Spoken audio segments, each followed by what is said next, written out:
दोस्तों welcome to our channel. दोस्तों इस वीडियो के अंदर हम आपको बटक के अंदर इंट्रामस्कुलर इंजेक्शन लगाना सिखाएंगे। इसको बटक इंजेक्शन भी कहते हैं, इसको हिप इंजेक्शन भी बोलते हैं, इसको ग्लूटल मसल इंजेक्शन भी बोलते हैं, मेडिकल टर्म में इसको डोर्जो ग्लूटल इंजेक्शन भी बोलते हैं। तो बाकी इंजेक्शन साइट्स के मुकाबले में यहाँ पर इंजेक्शन देना सबसे ज़्यादा सेफ है और सबसे ज़्यादा आसान है। इस तरह के इंजेक्शन आप घर के ऊपर आसानी से दे सकते हो। चलिए मैं आपको प्रोसेस सिखाता हूँ। सबसे पहले हम अपना इंजेक्शन लेते हैं। देखें ये हमारा इंजेक्शन है, यहाँ पर लिखा हुआ है IMIV। तो IM का मतलब है इंट्रामस्कुलर और IV का मतलब है इनवीनस, यानी कि इंट्रामस्कुलर इंजेक्शन जो है वो मसल के अंदर दिया जाता है और IV जो है वो वेन के अंदर दिया जाता है। तो IM इंजेक्शन जो है वो IV के मुकाबले में काफ़ी ज़्यादा आसान है और सेफ है। घर के अंदर आप आसानी से ये इंजेक्शन दे सकते हैं, लेकिन आपको मालूमात होनी चाहिए ताकि किसी तरह का कोई भी नुकसान ना हो। सबसे पहले हम अपने इंजेक्शन वायल को तोड़ते हैं। तो तोड़ने के लिए मेडिकल के अंदर जो प्रोसेस इस्तेमाल किया जाता है वो ये है कि यहाँ से आप इंजेक्शन को पकड़िए, यहाँ से आप इस पर जोर डालेंगे तो ये टूट जाएगी। लेकिन जो नए लोग हैं उनके लिए ये टेक्निक खतरनाक होती है, क्योंकि ये इंजेक्शन जो गलत जगह पर अगर वजन आ जाए तो ये सारे का सारा टूट जाता है और हमारे हाथों को नुकसान कर देता है। इसलिए जो इब्तदाई लोग हैं, इनिशियल हैं, वो यहाँ से पकड़कर किसी भी मेटल की चीज़ से यहाँ पर ठोकर लगाएंगे तो ये टूट जाएगी। अब आप अपनी सिरिंज को खोलिए, यहाँ से इसको कुछ टाइट कर लीजिए। इसको उतारने के बाद आप इंजेक्शन भरना इसके अंदर शुरू कर दीजिए। इंजेक्शन आराम आराम से भरना है, जल्दी नहीं करनी, क्योंकि अगर आप जल्दी करोगे तो ये इसके अंदर ज़्यादा से ज़्यादा बबलिंग होगी। अगर आप स्लो करोगे तो किसी भी तरह की बबलिंग नहीं होगी। जैसा कि आप देख रहे हैं यहाँ पर किसी भी तरह की बबलिंग जो है वो नहीं हो रही। वैसे थोड़ी बहुत ही बबलिंग हो भी जाए तो कोई मसला नहीं, इसको डिस्कार्ड ऑफ कर देते हैं। तो देखिए अब इसको मैं थोड़ा सा पीछे को खींचता हूँ, फिर आगे को करता हूँ। अब यहाँ पर आप इस तरह से करके बबलिंग को ख़त्म कर दीजिए। तो बबलिंग तकरीबन रिमूव हो गई है, ज़्यादातर बबलिंग नहीं है। एक आध जो है इसके अंदर बबल हो तो उसका कोई मसला नहीं होता, बट ज़्यादा बबलिंग नहीं होनी चाहिए। अब हम मरीज़ को ये इंजेक्शन देते हैं। तो दोस्तों यहाँ पर हमें बटक के अंदर इंजेक्शन लगाना होगा।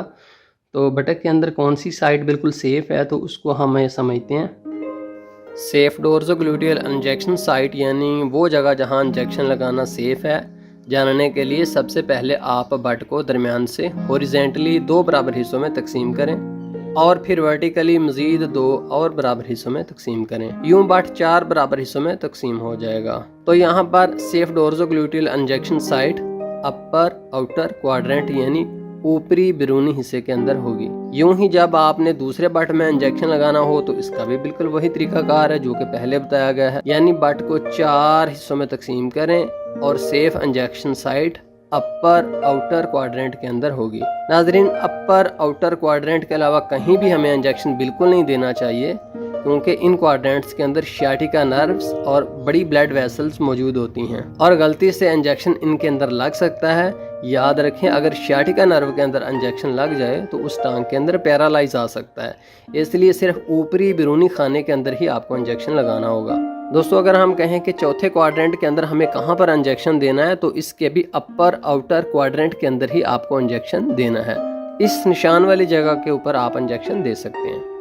उसके बाद दोस्तों अगर आप देखें तो ये बटक है, ये एक मुकम्मल बटक है। अगर यहाँ से हम देखें तो यहाँ से हम इसको जो है 2 हिस्सों में तकसीम करेंगे और उसके बाद फिर यहाँ से सेंटर से 4 हिस्सों में तकसीम कर देंगे। तो उसके बाद हमारी सेफ इंजेक्शन साइट जो है वो ठीक यहाँ पर बनती है। तो यहाँ पर दोस्तों आपको मैं बताना चाहूँगा कि आपने कोई जो है पेंसिल से लाइन्स आपको ड्रा करने की ज़रूरत नहीं है, सिर्फ इमेजिनरी लाइन्स जो हैं आपने खींचनी है। मिसाल के तौर पर वैसे ही अंदाज़ा हो जाता है कि अगर ये बटक है तो इसका जो चौथा क्वार्टर है वो यहाँ पर बनता है, ठीक इस जगह के ऊपर।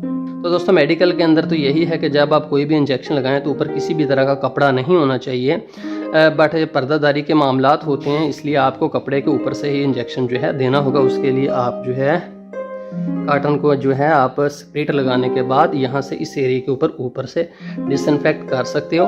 देखिए ये इसलिए मैंने जो है ज़्यादा स्प्रिट यूज़ किया है, ताकि चूँकि कपड़े को भी साथ डिसइंफेक्ट करना था तो इसलिए मैंने ज़्यादा जो है स्प्रिट यूज़ किया ताकि कपड़ा भी साथ ही डिसइंफेक्ट हो जाए। थोड़ा सा आपने इसको खुश्क हो लेने देना। तो दोस्तों अब यहाँ पर हम ठीक चौथे क्वार्टर के अंदर इंजेक्शन देंगे, ठीक है, जबकि यहाँ पर और किसी तरफ भी हम इंजेक्शन नहीं दे सकते।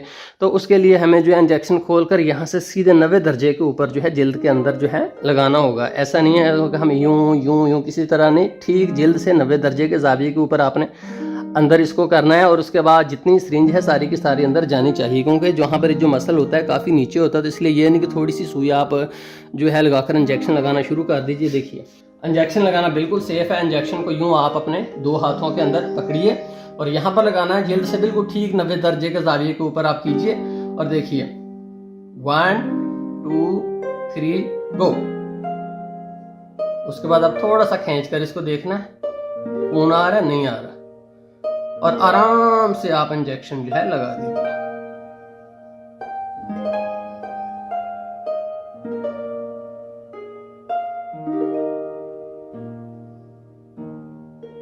बस उसके बाद आपने कॉटन स्वाब इसके ऊपर रख दिया। ज़्यादा जो है मलने की ज़रूरत नहीं होती, कुछ देर के बाद 1-2 मिनट के बाद आप इसको उतार भी सकते हैं। इसके अलावा दोस्तों आप मरीज़ को साइड पोजीशन में लिटाकर या खड़ा करके भी इंजेक्शन दे सकते हैं।